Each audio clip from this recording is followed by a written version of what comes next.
Bien, amigos, vamos a continuar y precisamente quiero decirles que el 2 de octubre se llevará a cabo un plebiscito en Colombia donde los colombianos tendrán la oportunidad de votar por el sí o por el no.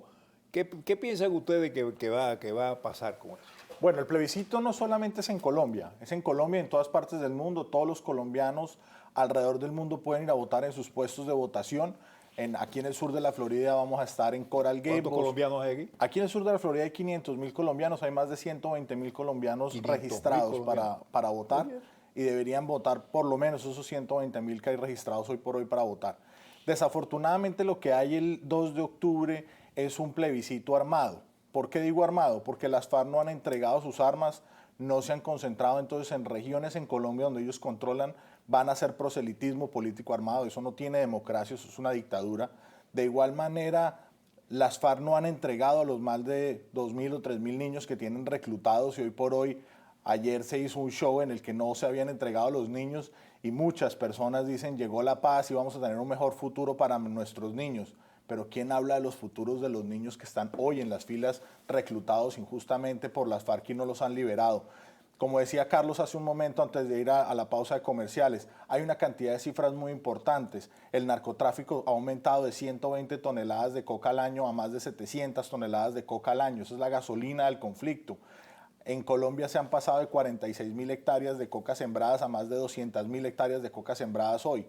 Quitaron la erradicación a través de fumigación y la quieren hacer manual. Recuerden que cuando se hace manual, los francotiradores de los narcotraficantes le atacan a los erradicadores manuales y están las minas sembradas en los cultivos de coca. Esto que se firmó ayer no tiene nada de paz. Esa pregunta que hay el 2 de octubre, que si va a haber una paz estable y duradera, no tiene ningún punto sostenible porque en el futuro esto no es una guerra, esto es un conflicto con unos delincuentes tratando de derrocar un Estado legítimo de derecho y el presidente Santos, que es el presidente más impopular en la historia de Colombia, firmó con esta narcoguerrilla la entrega a la democracia y el 2 de octubre debemos salir los colombianos a votar por el no a la entrega de nuestra democracia a este grupo narcoterrorista.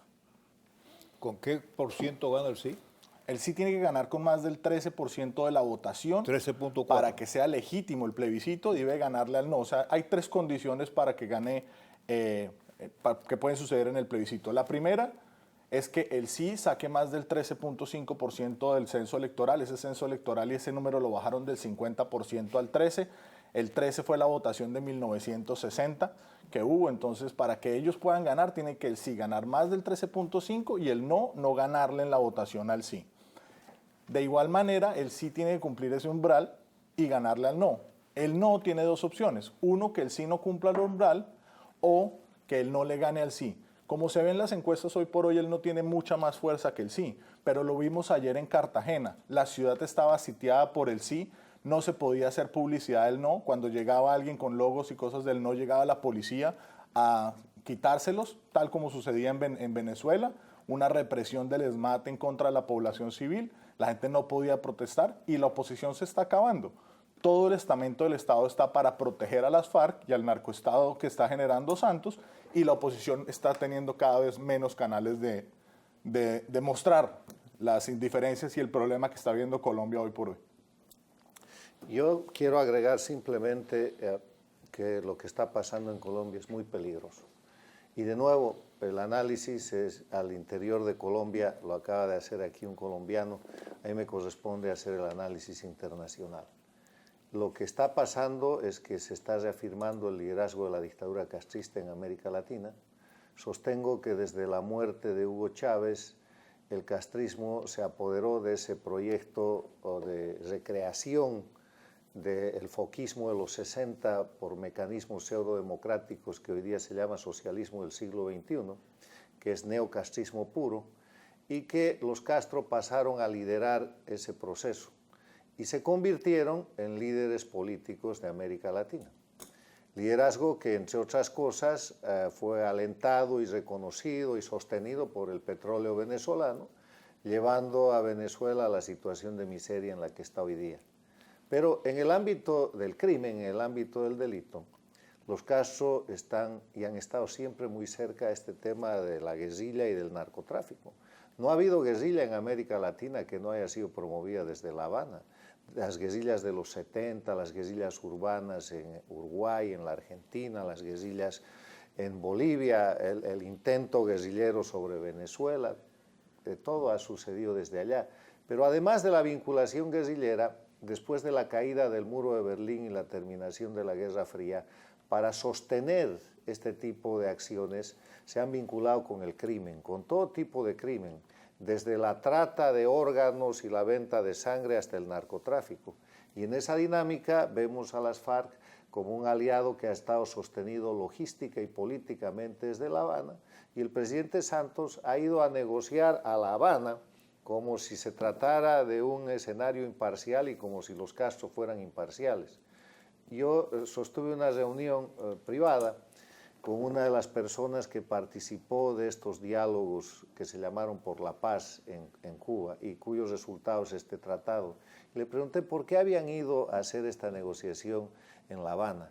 Y me miró y me dijo, ¿y qué otro lugar hubiera habido? Le dije, mira, neutral o más o menos neutral hubiera sido el Uruguay. El Brasil, incluso con el Partido de los Trabajadores, que era un gobierno de izquierda, hubiera sido mejor, o Chile. Tenían 10 escenarios diferentes que ir a La Habana, que era ir a la cueva, al origen de estos crímenes que han afectado a toda América Latina. Yo quiero simplemente desear lo mejor al pueblo colombiano, que tomen la mejor decisión posible y que esa decisión sea efectiva en medio de este enrarecido clima de inducción, casi de fraude electoral y de preparación legal para que gane el sí, porque la cosa no está del todo transparente. Cuando se hace un acuerdo de paz, esto tiene que estar sostenido más bien en un alto nivel de aprobación, en un grandísimo nivel de consenso nacional, y eso no se está viendo en Colombia. Y cuando eso no sucede, lo que se está haciendo es simplemente preparar un tiempo peor para más tarde, preparar un escenario en el cual en vez de soluciones pueden venir conflictos o confrontaciones mayores, que es lo que no se quiere. A mí me preocupa muchísimo el triunfo político del castrismo, de la dictadura cubana, de la dictadura venezolana, sobre un pueblo que hasta hoy día es ejemplo de democracia, que es Colombia, ejemplo de institucionalidad, ejemplo de defensa de su constitución y de defensa de sus derechos. Pese a 50 años de guerrilla, Colombia es y se ha mantenido como un país democrático. No vaya a ser que lo que aquí se dice se cumpla. Sería trágico no solamente para Colombia, sino para América Latina. Pero bueno, ¿y qué es lo que pasará? Pero no lo decimos respecto nosotros. Estados Unidos, ¿qué hablará de esto? Pero nosotros ¿Qué no le lo interesa decimos. a ellos? No lo decimos dice el pueblo, Estados Unidos? no lo decimos el pueblo colombiano, lo dice el señor Vivanco de Human Rights Watch. Este acuerdo es una piñata de impunidad. Le estamos dando total impunidad a crímenes de lesa humanidad, que son reclutar niños, que son abortos, que son violaciones a mujeres, secuestros, asesinatos, ataques a población civil. El mismo Vivanco ni siquiera fue ayer a La Habana, y sí fue el señor Kofi Annan de la ONU a apoyar esta piñata de impunidad. ¿Qué dice Estados Unidos? Mandó al señor Kerry a ese show mediático, circo que hubo ayer. Dice que no los va a sacar de las listas de terroristas, cosa que los felicito, me parece muy bien, hasta que ellos no se concentren y entreguen las armas, pero las FARC ya dijeron que no se van a concentrar en las zonas que les dieron, entre otras, esas zonas son las de mayor producción de coca en Colombia, y no se van a reclutar, no se van a concentrar en esas zonas y entregar las armas hasta que no haya una impunidad total, no haya un acuerdo de impunidad total. ¿Cuáles armas? Ese es el otro tema más grave.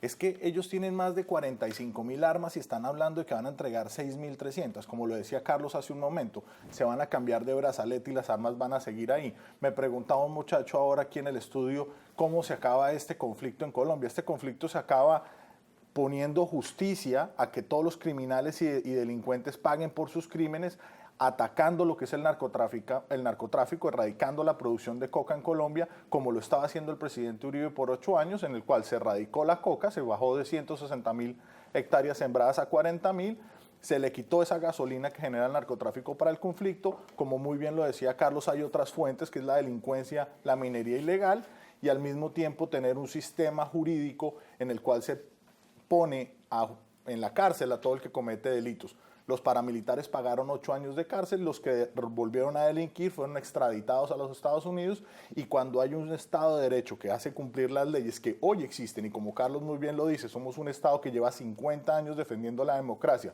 con unos delincuentes tratando de tumbarla para llevarnos a una dictadura como la venezolana o la de Castro, y hoy por hoy el presidente Santos, con una popularidad menos del 15%, está entregando nuestra democracia a los narcoterroristas. Mi preocupación es la misma que tiene el señor Carlos como colombiano, y espero que nuestras predicciones de que Colombia va por muy mal camino estemos totalmente equivocados, pero desafortunadamente si vemos quiénes son los garantes de este proceso y dónde se negoció este proceso y lo que hay de impunidad en este proceso, lo que nos va a decir es que en un par de años Colombia va a estar viviendo lo mismo que vive Venezuela o mucho peor, porque se va a volver el centro de operaciones del castrochavismo en Sudamérica. Bueno, hay que parar eso.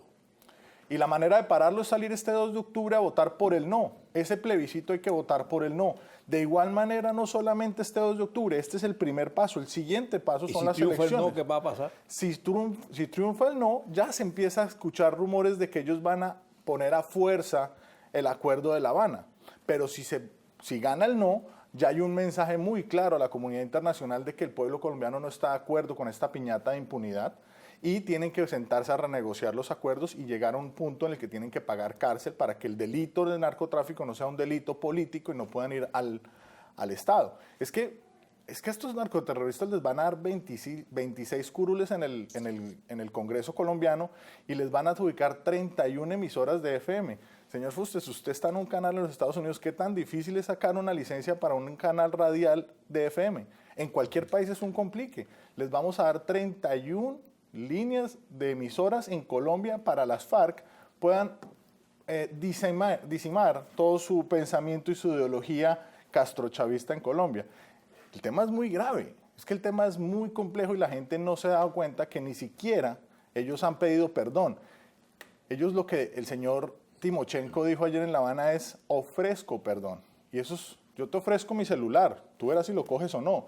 Pero cuando una persona se arrepiente de verdad, dice: pido perdón por mis crímenes, y él no lo está pidiendo. Entonces, cuando uno se da cuenta que esa persona no está pidiendo perdón y no está arrepentida de lo que hizo, sabemos que lo que hay es una agenda interna, como muy bien lo dice Carlos, para llevar esas políticas castrochavistas al interior de Colombia y volvernos un narcoestado como hoy por hoy es Venezuela.